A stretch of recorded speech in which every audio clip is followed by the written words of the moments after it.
What's up, guys? Welcome back to the shop. I'm Brad. Today's video is going to be one like you've seen before. It's going to be a shop tour. We're going to take a look at some of the machines that I have. Then we're going to take a look inside the rollaway. I'll show you some of the machinist tools that I have, some of the mechanics tools, and some woodworking stuff that I have as well.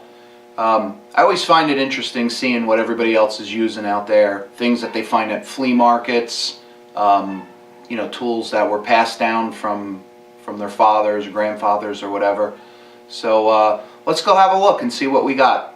Alright, the first place we're going to take a look at will be the Craftsman rollaway. I have it located between the mill and the lathe. And you know, back here we have the milling machine, the setup kit. This came with the mill. It isn't complete. I still need some other pieces. I probably will just wind up getting a whole other one altogether. Back here we got some transfer punches for you know, transferring holes and whatnot.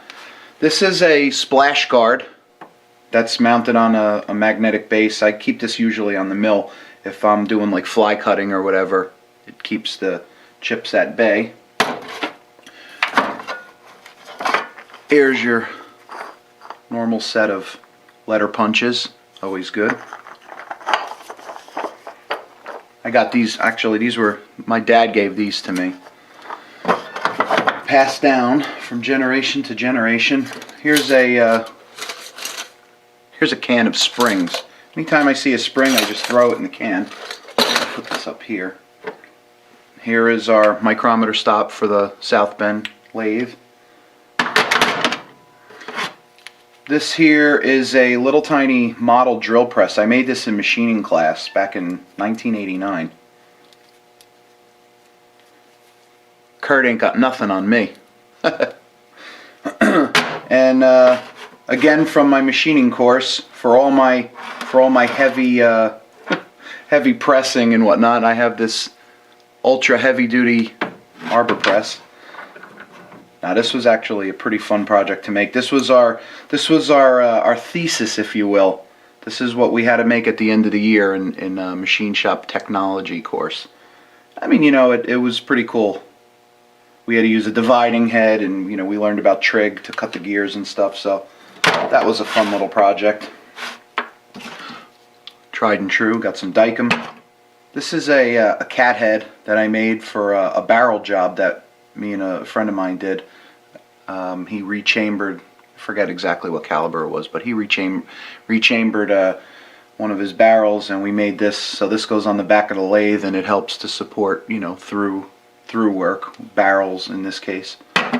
Here's some polishing compounds we got, you know, different grades and grits for polishing. Got some Loctite.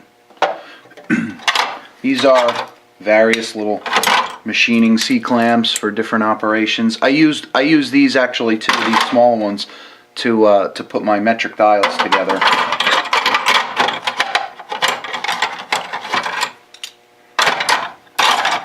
And there's another one down in there, but little, you know, little machinist jacks.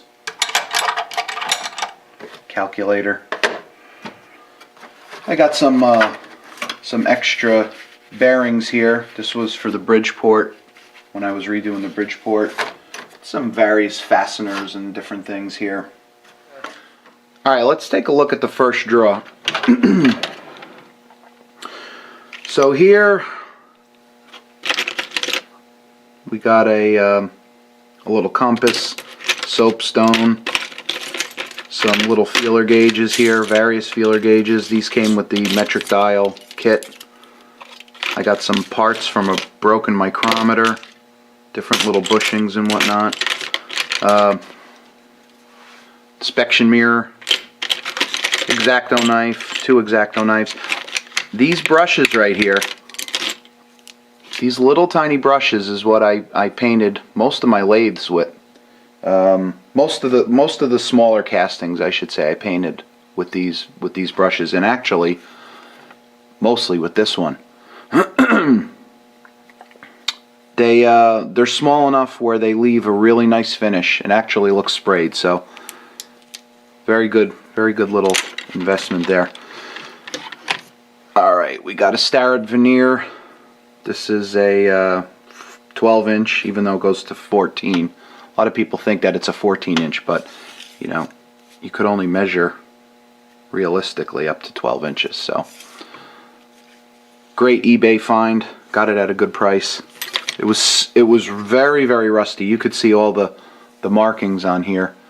Yeah, that's why I got it at a very good price. The thing looked disgusting, but I brought her back to life, and it works perfect. Here's your typical Starrett Machinist square with the attachments, all the attachments. Couple of measurement tools here. We got a 12-inch rule and a 6-inch rule. Got two of these protractors. Some Machinist squares over here. I like this little tiny one. This is a Craftsman. Not bad. Alright, let's take a look at drawer number 2. Now this drawer contains a lot of setup stuff and other measurement stuff. So here are a set of 4 Morton right heights. These are for the milling machine. You know, they adjust to different heights. Got your typical fish gauges for threading. Thread pitch tool. Got my telescoping snap gauges. And other ones in here too. Center finder. Got a couple of these guys here, these little setup blocks, 1, 2, 3 blocks. We've got 2 V blocks. I don't have the little clamps on the top that clamp the work down. I gotta get me some of those. Radius gauges, set of radius gauges. Various calipers here. Not a lot. I've seen guys who have a zillion pairs of these. And I don't have that. I only got a couple. Got these. I'm still trying to figure out, this might sound stupid, but I don't know what all these other dials are for. So if you know, leave them in comments. Let me know. Other than that, so we got some adjustable parallels here. Got a set of those. Another Starrett square, little tiny one. And this is a homemade piece that I made. It's for tapping. You know, it's a tap guide. Crude, but it gets the job done. All right, let's take a look at the third drawer. Now this drawer has a lot of my cutters, cutters and drills and stuff like that. Center drills, I should say. Here is a set of end mills that I got from a guy. I think everybody sort of has a supplier that they know like that. You know, I found him on Craigslist, and he's got this huge building out in the middle of nowhere in Pennsylvania, and it's quite an experience going to see this guy. The boxes and boxes and boxes of stuff he has.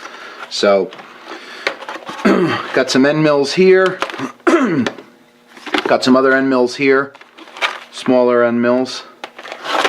Got 2 fly cutters over here for the mill.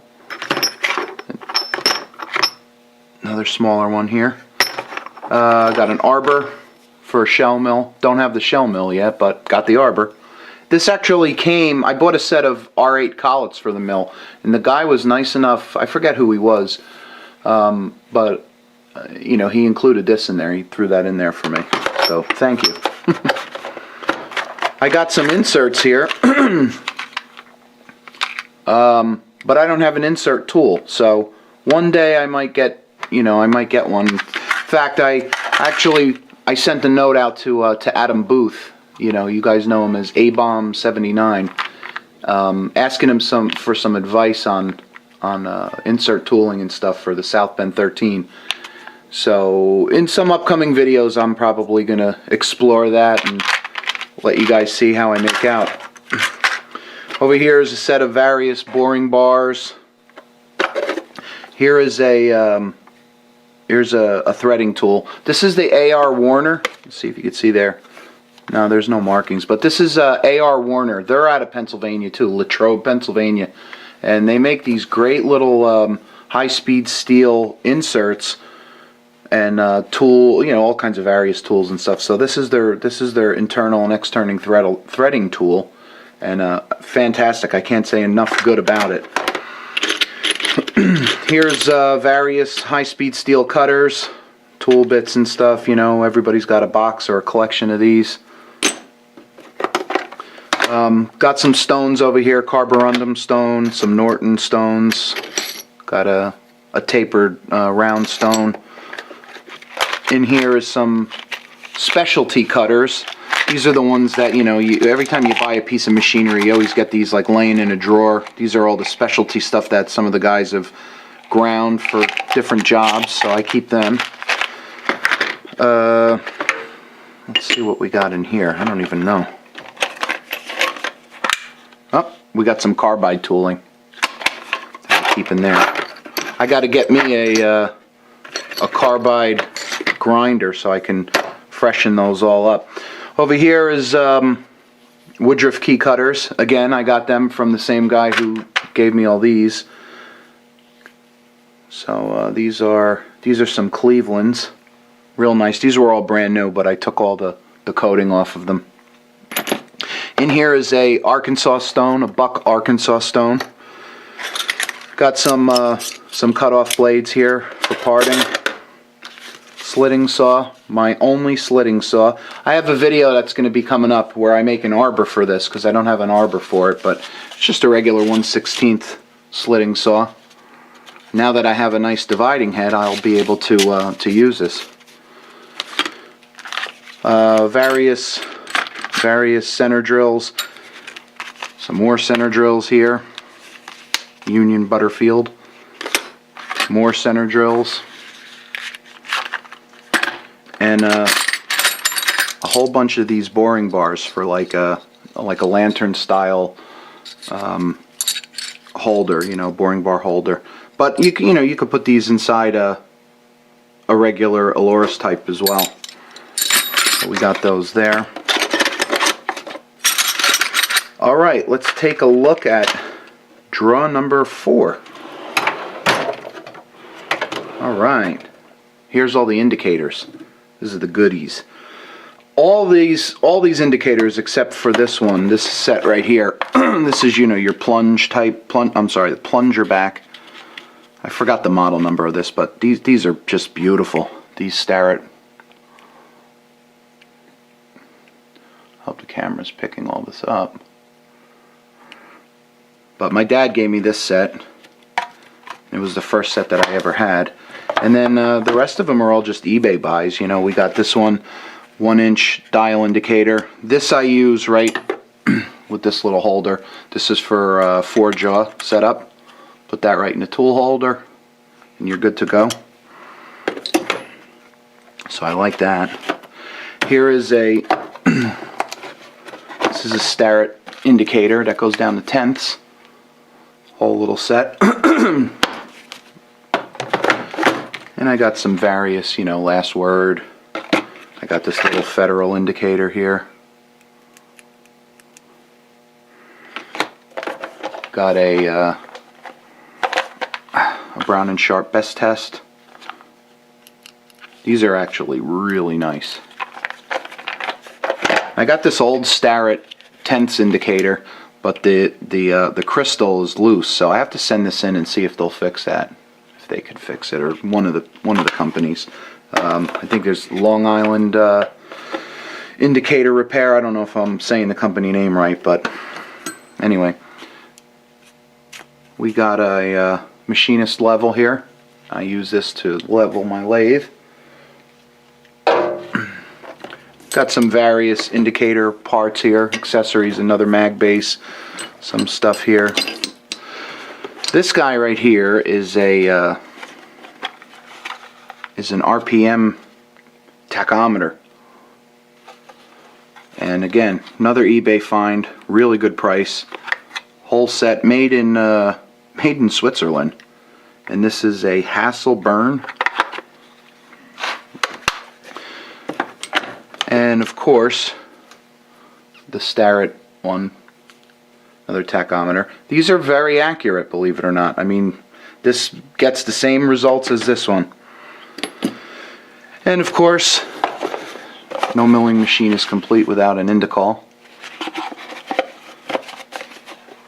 Alright, the next drawer is some various just tooling, rough tooling and whatnot. So we have a boring bar holder. I made those little sleeves right there so they could so it can accept a 1/2 inch shank. This is an arbor that I made for I forget what.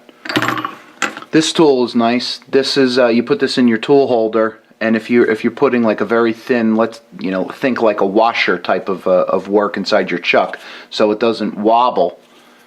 You put this right up against the thing and you bring it into contact, and it straightens it out in the chuck. Really cool.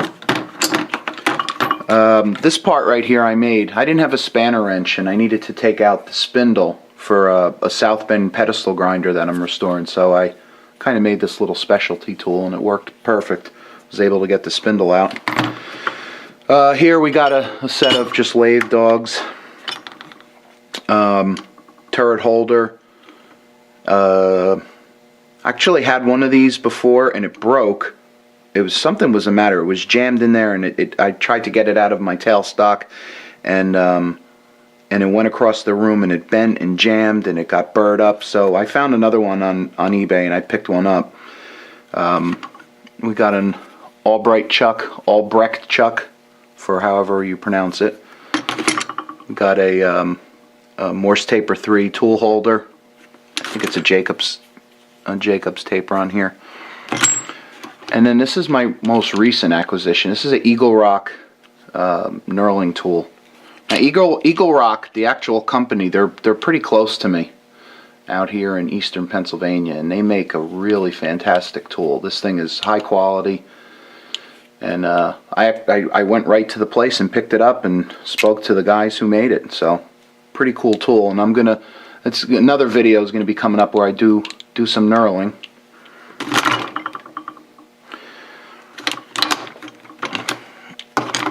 And then we have our parting tool.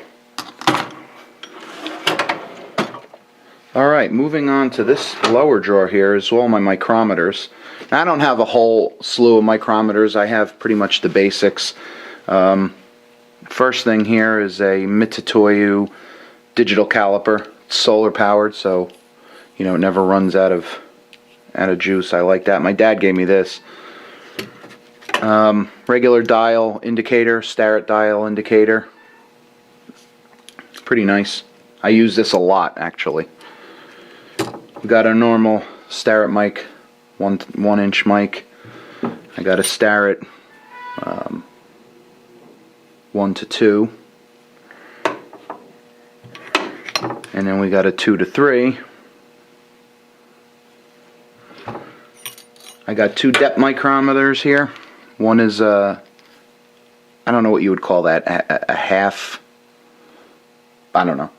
It's a half a depth micrometer. And this one is a whole set, and it came with the different lengths. We've got a standard here, 1 inch standard, and various wrenches for the mics. Over on this side, this is all my tapping handles and tap wrenches and whatnot. Here's a very large. This is a Greenfield tap handle for heavy duty stuff. I got a regular die wrench. I forgot who this is. I don't know if I could see a maker's mark. It's a 1752. I'm not sure. Got this guy here, this little tap handle. This is an Eclipse. This is British, yes, made in England.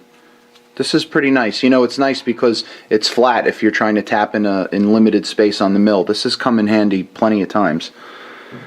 I got a little baby Starrett tap handle here. Cool little thing, just like this English one, this Eclipse. Low profile, gets into the tight spots. This guy here is this is the same thing as this one right here. Same brand. Here is a Craftsman tap handle, just a regular tried and true tap handle. And then this guy, I made this one in shop class too when I was younger. This was a fun project. I'm saying it again. This was a fun project. I think I picked that up from Norm Abrams when he used to do New Yankee Workshop. At the end of every episode he would say, this was a fun project. So internal threading and grooving, and we used the dividing head to slit that. And hey, for a 17, 18-year-old kid, this was a nice project. Alright. Alright, the next drawer here is some precision stuff. So here's some gauge blocks. It's a B class, so I don't know. I don't think it's all that. I mean, it's accurate, but you know, it isn't like, I don't know what the different grades are. If reference, right? So it's not inspection. This guy here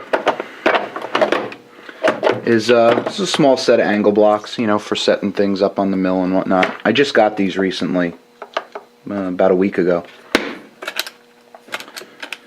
And that's really it. All these other boxes here are just, these are just empty boxes from the depth mic, and this is, you know, micrometer stuff. Alright, let's see what we have here. Alright, so center punches, a whole slew of center punches. This one's, you know, an auto center punch. Here's those darts that I use for, you know, restoring things, picking things. I got 2 of them. Pretty good. Small little set of jewelers, two sets of jewelers files. Here's my tool that I made for removing the nut off of a ball crank for south bends. Starter punch set, pin punch set, little set of like hooks and pricks and whatnot, and then another set back here of some other pin punches. Down here, just a few spanner wrenches that I have. Anytime I see a new spanner wrench or I get one, I just plop it in the drawer here. And you know what? Speaking of spanner wrenches, I have another set in the other toolbox that I'll show you, like a complete adjustable set with different pin sizes and whatnot. And then lastly, down here in this drawer, I won't open it all the way because it's going to hit the tripod, but that's all that I have in the drawers. 2 sets of parallels. Yeah, those are 1/8 inch, and then we have the 1/2 inch ones over here. And lastly, down in that lower cavity of the rollaway, I have a bunch of gear pullers, you know, three or four of them. I'm not sure. I think there's 3 different size gear pullers for different things. They've come in, you know, just so handy for pulling different parts off the machines when you're restoring them. A must, in my opinion, a total must.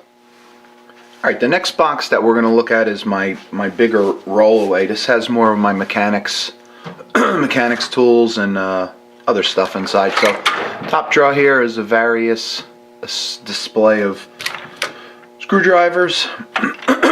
Got some Torx drivers here, impact set, and it's like a little multi-set. Got all kinds of little goodies in here. Alright, second drawer, pliers, a lot of pliers. I like these Klein line pliers. Had these since my carpentry days. Channel locks. I'm sorry, vice grips. Channel lock. Two types of cutters. Got a pop rivet. This isn't really pliers, but it's a pop rivet gun. Here's some more pliers. These down here are all your snap ring pliers, assorted.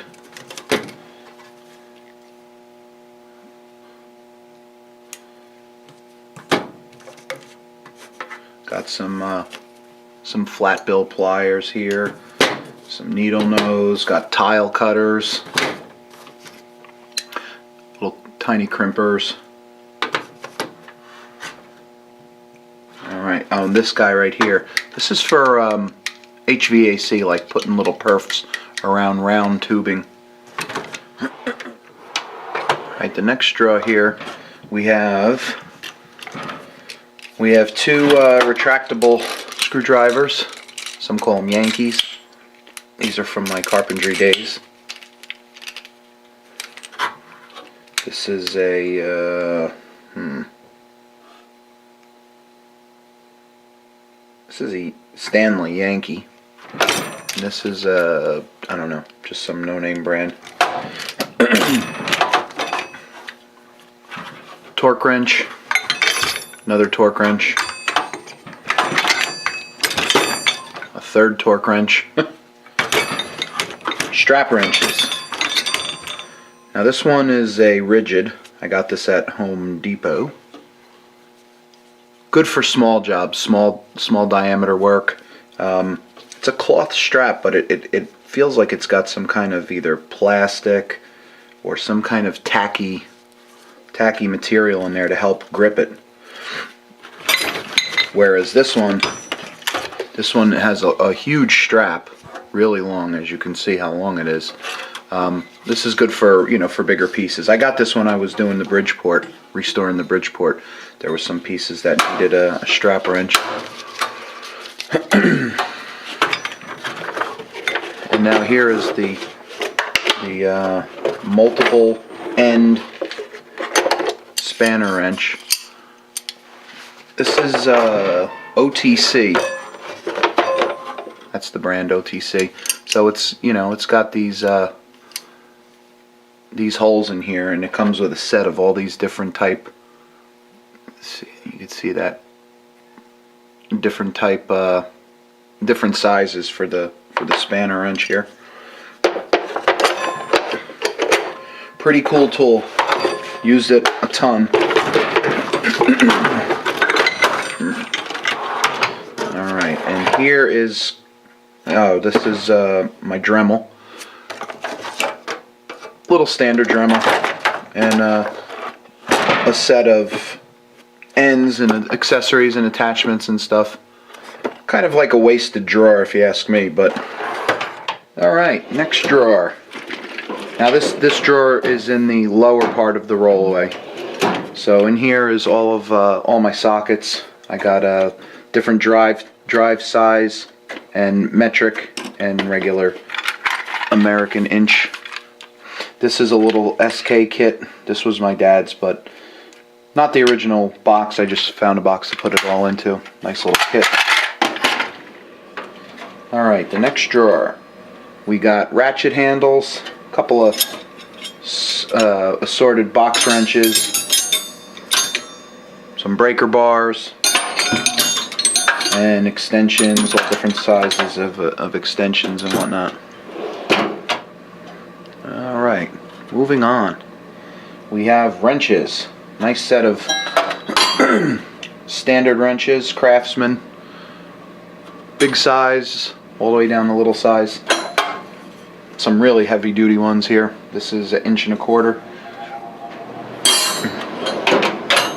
Below that, two sets of metric wrenches. This set here is an SK set. That set is a Craftsman set. Two adjustables and some brake line wrenches over there, line wrenches. Alright. Next drawer, we have files. Handled, non-handled. Use on the lathe, don't use on the lathe. And down here, this is kind of like a mixed drawer. We got we got two hacksaws. We got some wire brushes in there. We got some spuds in there. Some drift pins. A couple of cold chisels. A corner bead crimper for putting corner bead on. Puts the little crimp on the corner bead. That's a drywall tool, by the way. Alright, next drawer. Hammers. Bunch of hammers. Not a whole lot, but we got a couple of ball peen hammers in here. Got some kid-size hammers. My kids' hammers. Some plastic hammers. These are the ones that are filled with dead blows, they call these. They're filled with sand or BBs or whatever. A lot of force. You know, watching Tom Lipton's video on how he restored some hammers, I think I'm going to get busy with some of these and make them better. Definitely. Alright, then the last drawer down here has all power tools. Grinders, some drills. We've got a router down there. Jigsaw. Air nailer, and an old Makita. So, pretty standard stuff. Alright, moving on to the side portion of this lower rollaway. Start with the low drawer here. This just has some big towels, big sheets and stuff like this. I cover the machines if I'm going to do any kind of woodworking, because obviously machines are oily and sawdust in the air. That's not going to make your machines too clean, so to avoid a mess, I cover them up with all these different sheets. This guy here is just a little basket, so if I'm going to go out in the garage to do, I don't know, some kind of work on the car, do brakes or something, I'll fill this thing up with tools and bring it upstairs. This is a mixture filled with all sorts of goodies. Oh God, you got an old spackle knife here. You got those inspection mirrors with a broken mirror. I need to get a replacement for that. Actually got two of them that needs mirrors. You know, God, this was a tool from the trampoline to pull the springs. All sorts of different stuff. Little, you know, we got an awl here. This little part grabber. So just, you know, miscellaneous goodies. This drawer is what it is. Allen keys. Metric, standard, bunch of different sizes. Some T-handles back here.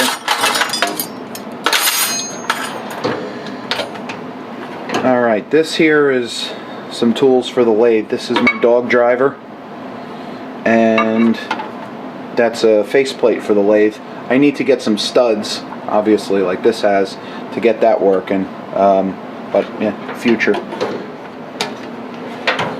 Alright, in this drawer we have our steady rest, telescoping steady rests for the South Bend 13. And above that, yep, the follower rest. This is in fairly new condition. Actually, it is new condition.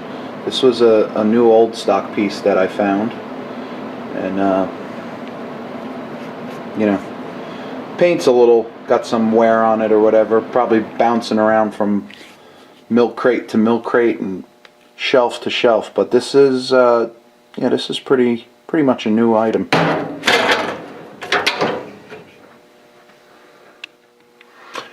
Alright, this top drawer here, this was where I kept all my drill bits. This is one of these Hewitt boxes.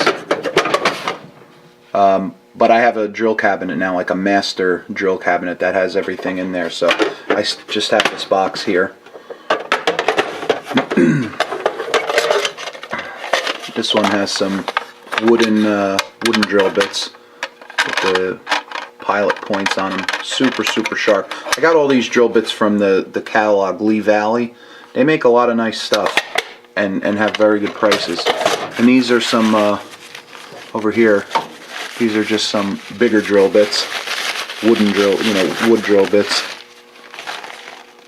Same principle. They got the little pilot.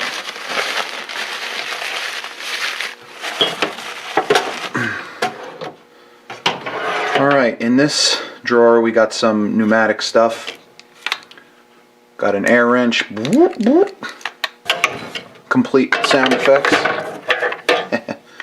Got this guy. This is an Atlas Copco little drill. This thing is pretty cool.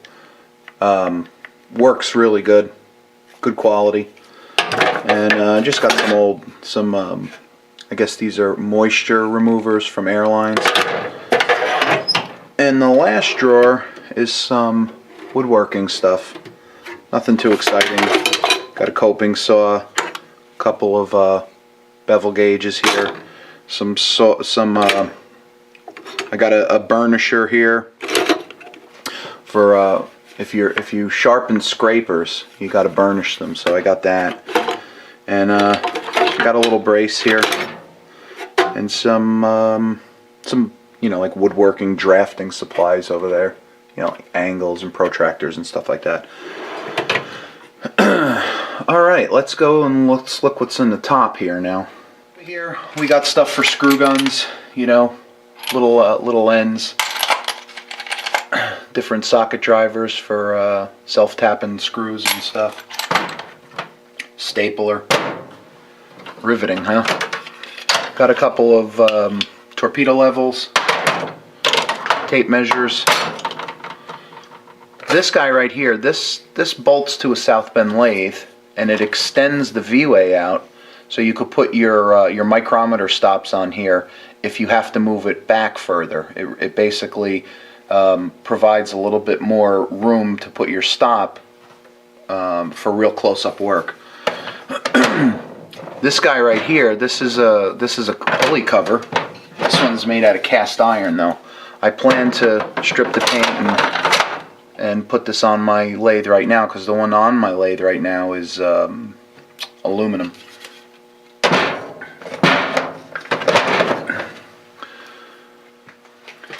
Over here we got some tie wire.